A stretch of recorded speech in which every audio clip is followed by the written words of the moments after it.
Hello again. We're back into our editing. This time I haven't come out of the edit mode. But just before I start looking at links, what I would like to look at first is this. All along we've had this text HTML setting here. This is because we didn't give a title to this container, because I'm thinking that in the long run we probably won't have this blue thing at the top or any equivalent for a text element. If we want to get rid of this text HTML thing here, what we need to do is go into our settings. If I click on settings, you'll see what it did because we didn't set a title. It automatically made text/HTML the title. If I simply delete that, I can update our page, and now we don't have that nasty, unwanted title there. There are quite a lot of other things that we can look at in the settings. But rather than look at those now, what I'd like to do first is work with the links element, because here we're going to need to look a little bit more at those settings, or at least we're going to want to. Here is the element I added earlier. I think for the sake of the practice I'm actually going to remove this and add a new one to show you how it works. So let's delete those links. That's now gone, so we're back to our original page. Now what I want to do is re-add it so you see the process. We have to be in the control panel, so we have to be logged in as an author or an administrator. In this mode, obviously, you can only switch between view, edit and design. We need to be able to get into this section to add a new model, or indeed add an existing module. You can create a module like a navigation module and add it to every page, or import from one page to another page, those kinds of things. Now, I'm going to select a module, and I'm going to select a links module. I'm going to give that the title. In that case, actually, let's just go with the title links rather than Dinah Wynne Jones links. We're working on the assumption that we're on a Dinah Wynne Jones page here. I'm going to add it to the left pane. I'm going to insert it at the top, and I'm going to leave the alignment as left. I'm then going to add it to the page. We now have a links element here in the left page, and I can add links to it. I can look at the settings, or I could print off what we've got here. Let's switch to the view mode just to get more of a sense of what it looks like to people coming in. You can see it doesn't have the edit option and whatnot, it just has the ability to print, and at the moment it's completely empty. So let's go back into edit mode. Now we can add a link. Okay, title. Well, this is Dinah Wynne Jones page, so Dinah Wynne Jones official website. It's going to be a URL to an external resource. It's not a page in the site.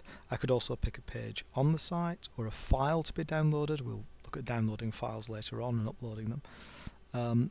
Or to a particular user, perhaps to email them. We need the URL, the address of the website. And the address, oops, I thought I'd copied and pasted it.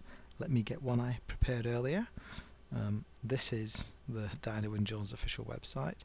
So I'm going to copy just this part of the URL because we've already got the HTTP. I'm going to copy that and now paste it in here. So I have the address ready. And notice then I've got various settings here. I can track the number of times that the link is clicked on.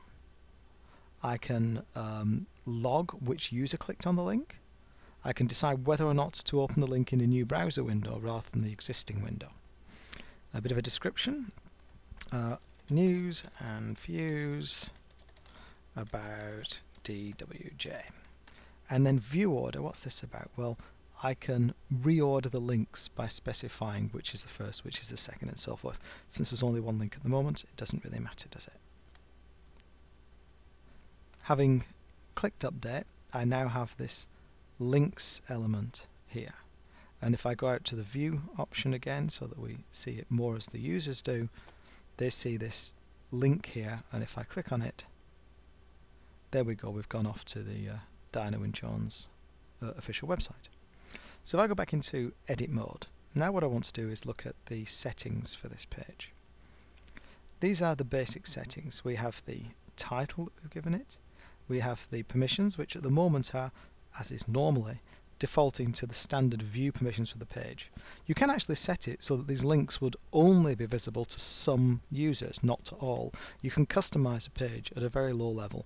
I wouldn't recommend getting into that. I think you're probably better off having some sections that are visible to some users rather than others, rather than trying to do parts of pages. I think it's overly complex and will get confusing.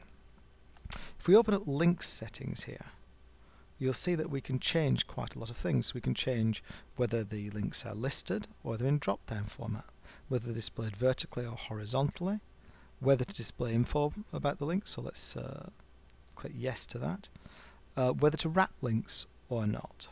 Okay. If I click update, we now have this ... here, and if I click on that, it gives us the summary information about the link that otherwise is hidden. So if I don't want that to be visible, I can go back into settings, go back to the links settings, and then decide whether or not I wish to display information. I'm going to say no, and then I'm going to click update.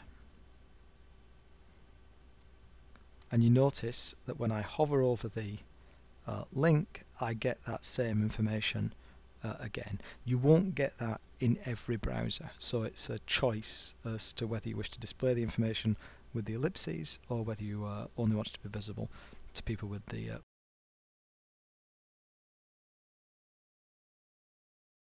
appropriate browsers for that. Okay, let's add another link, and in this case I'm going to link off to my own personal bookshop, which is inside my website, and I'm going to add a bit of text by Diana Wynne-Jones book. I'm going to update that. I now have a link off to my bookshop, and if we go into view mode, if I click on that, assuming that I spelled my name correctly, we go to my website, and I can go to my book list, and if I pick children's fiction or fantasy fiction, then I'm certain there'll be a Diana Wynne-Jones there. Yeah, Cart and Quitter, there we go, and we can view the details of this Diana Wynne-Jones book.